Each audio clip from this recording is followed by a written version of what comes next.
তারকাটা বেড়া হওয়ার অনেক পূর্ব থেকেই অর্থাৎ আদিকাল থেকেই মিয়াপাড়া এলাকার জনগণ মিয়াপাড়া কমলাসাগর কসবা যে সীমান্তবর্তী সড়কটি রয়েছে তা ব্যবহার করে আসছে। ওই এলাকার মধ্যে 150টি পরিবার, যার জনসংখ্যা প্রায় 1,500-এর অধিক। তাদের একমাত্র রাস্তা ছিল সেই রাস্তাটি দিয়ে মিয়াপাড়া থেকে বের হয়ে কমলাসাগর কসবা, দেবীপুর, বিশালগড় এমনকি আগরতলা যাওয়ার একমাত্র রাস্তা। শুরু থেকেই ব্যবহার করে আসার পর কখনো সেই রাস্তাটি বন্ধ করা হয়নি, কিন্তু বিএসএফ কর্তৃপক্ষ জানতে পেরেছিল মিয়াপাড়া এলাকার জনগণের সেই রাস্তাটি ছাড়া বিকল্প কোনো রাস্তা নেই, আর অন্য যে রাস্তাটি রয়েছে তা অনেক ঘুরে আসতে হয়। গত কয়েকদিন যাবৎ মিয়াপাড়া 49 বাহিনীর বিএসএফ সাধারণ জনগণের সাথে খারাপ আচরণ করে আসছে। সবচেয়ে আশ্চর্যের বিষয়, 49 বাহিনীর কোম্পানি কমান্ডার সুনীল সিং সর্বদাই সাধারণ জনগণকে ভয়ভীতি হয়রানি করে আসছে বলে অভিযোগ। গত কয়েকদিন পূর্বে সেই রাস্তা দিয়ে বাইক এবং গাড়ি চলাফেরা বন্ধ করে দিয়েছিল, যার পরিপ্রেক্ষিতে সীমান্ত এলাকার সকল জনগণকে নিয়ে স্থানীয় পঞ্চায়েত প্রধান এবং বিএসএফ এর আধিকারিক এক সভা করেছিল মিয়াপাড়া স্কুল মাঠে। সেই সভাতে সিদ্ধান্ত হয়েছিল রাস্তাটি দিয়ে বাইক এবং গাড়ি চলতে পারবে না, কিন্তু জনগণ আসা যাওয়া করতে পারবে। আচমকাই বুধবার সেই রাস্তাটি পুরোপুরি বন্ধ করে দেয়, যার পরিপ্রেক্ষিতে ছাত্রছাত্রীদের আরম্ভ করে সাধারণ জনগণ বাড়ি থেকে বের হতে পারছে না, কারণ বাড়ি থেকে বের হলেই সে রাস্তার মধ্যে আসতে হচ্ছে।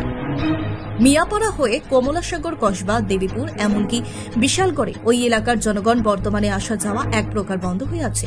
বুধবার সন্ধ্যাবেলা মিয়াপাড়া এলাকার জনগণ একত্রিত হয়ে সেই ক্ষোভের কথা জানান এবং রাজ্যের মুখ্যমন্ত্রীর কাছে দাবি রাখেন তাদের সেই চলাফেরার জন্য এবং কচিকাঁচা ছাত্রছাত্রীরা যাতে বিদ্যালয়ে আসতে পারে সেদিকে লক্ষ্য রেখে মিয়াপাড়া কমলাসাগর কসবা যে সীমান্তবর্তী সড়কটি রয়েছে তা খুলে দেওয়া ব্যবস্থা করে নতুন আগামী দিন ওই এলাকার জনগণ রাজ্যের মুখ্যমন্ত্রীর দ্বারস্থ হবে।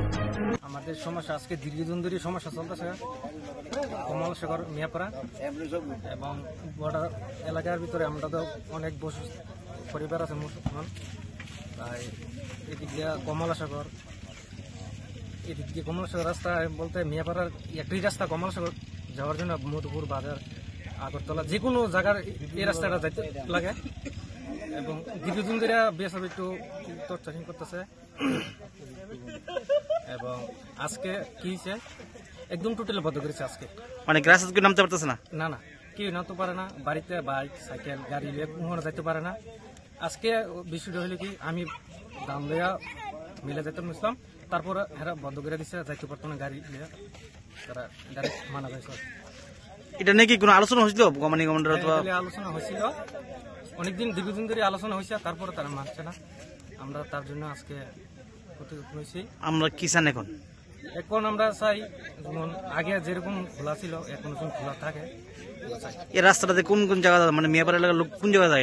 এটা বিভিন্ন জায়গা যেতে পারে, বিশালগড়, আগরতলা, মধুপুর, কমলাসাগর, বিভিন্ন জায়গা। কোন জায়গায় এটা আমরা এটা বর্ডার রুটটা কমলাসাগর এই দিক দিয়া বর্ডার রুটটা মিয়াপাড়া রুট। বিকল্প একটা রাস্তা শুধু আছে, আর বিকল্প নাকি আছে? একটা রুট আছে, রাস্তা অনেক পিছনে, ভাঙ্গা রাস্তা ভালো না, পিছনে আছে। আমরা তো রাস্তার রুটই আমরা এটা বাড়ি ঘরে যাইলে তো এই রাস্তায় যেতে লাগে, ঘরের সামনে রাস্তা, বাড়িতে পারি না, রাস্তার ভিতরে সমস্যা। আমরা দীর্ঘদিন ধরে চলাফেরা করি এই রাস্তাটা দিয়া। এটা ছাড়া তো আমরা রাস্তা নেই, কাজও গেলে ওইদিকে যাই, কর্মসাগর গেলেও এই রাস্তা দিয়ে যাওয়া লাগে মন্দির টন্দিরে, তারপরে বাজারে গেলেও এই রাস্তাটা দিয়ে যাওয়া লাগে। তো আজকে হঠাৎ করে বিএসএফ রাস্তা বন্ধ করে দিছে। আমরা রাস্তা বন্ধ করে দিলে তো চলতে অসুবিধা, আমরা এটা ছাড়া রাস্তা নাই, এদিকে আমরা যাওয়ান লাগে। এই রাস্তাটা কোন জায়গা যাওয়া যায়? ওই তো কমলাসাগর মন্দিরে, দেবীপুর বাজার, আগরতলা, মানে মিয়াপাড়া এলাকার জনগণ নাকি? তো আপনি জিজ্ঞেস করছেন না কে লাগে বন্ধ করছে? এটা জিজ্ঞাসা করছে আর কিছু বন্ধ করে দিচ্ছে, এদিকে যেতে না। আপনারা মিটিং করছিলেন যে নাকি? মিটিং করছি আমরা, স্কুল মাঠে মিটিং হয়েছিল, হওয়ার পরে অনেকজন লোক আছিল, থাকার পরে এরা রাস্তার কোনো দিচ্ছে না। এখন আমরা কি দাবি থাকবে? আমরা এখন মুখ্যমন্ত্রীর কাছে এটাই দাবি চাই, যাতে রাস্তাটা যাতে আমরা ইমার্জেন্সি করে দেয়। এটা কি সবসময় খোলা ছিল? সবসময় খোলা ছিল, আজকে আমরা ছোট থেকে বড় হয়েছে, এটা কোনো সময় মতো রয়েছে না। তখন 49 বেটিলেন না 49 বেটিলেন সেটা এটা করতেছে। এমন কোনো টর্চারিং করেনি, পাবলিকের কোনো হয়রানি করেনি? তো কাগজ টাগজ চেক করে, হারা কাগজ আছে না সাইকেলের, টর্চারিং করে যাইলে ঘুরাই দেয়, যাওয়া যাইতো না। আজকে থেকে পুরোপুরি বন্ধ করেছে নাকি? আজকে পুরোপুরি বন্ধ।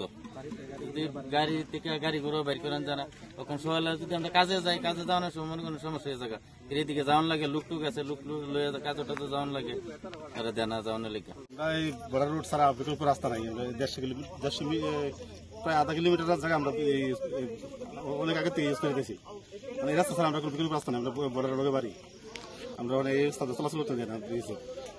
তার কাটা বেড়া রাখবো, আমরা অনেক বছর ধরে ব্যবহার করতেছি, আজকে না, আজকে মনে করেন প্রায় 20 বছর ধরে রাস্তা ব্যবহার করতেছি। তো হঠাৎ বন্ধ হওয়ার কারণটা কি? তারাই জানে, তারা হঠাৎ করে কি বন্ধ করছে। মানে কেউ বাড়িতে পারছে না রাস্তা দিয়ে নাকি? এতদিন তো বাইক দিচ্ছে না, গাড়ি দিচ্ছে না, এখন খালি মানুষ পায়ে হাইটে দেয়, ওইটাও দেয় না। আপনার সাথে আলোচনা হচ্ছিল নাকি বিএসএফ এর যে রাস্তা নিয়ে মিটিং হয়ে গেছে, আরেকবার বন্ধ করছিল, তারপরে মিটিং এর পরে খুলছিল, আবার ইদানিং আবার বন্ধ করে দিচ্ছে।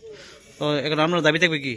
আমরা যাতে এই অল্প একটু জায়গা 1 কিলোমিটার মতো জায়গা আমরা ব্যবহার করতে পারি। বড় রোডটা মানে এই রোডটা ছাড়া আমরা বিকল্প রাস্তা নাই, এদিকটা আমরা এই রোডটার সাথে পারি আমাদের। আপনি কি খুঁজছেন বিশুদ্ধ পানীয় জল?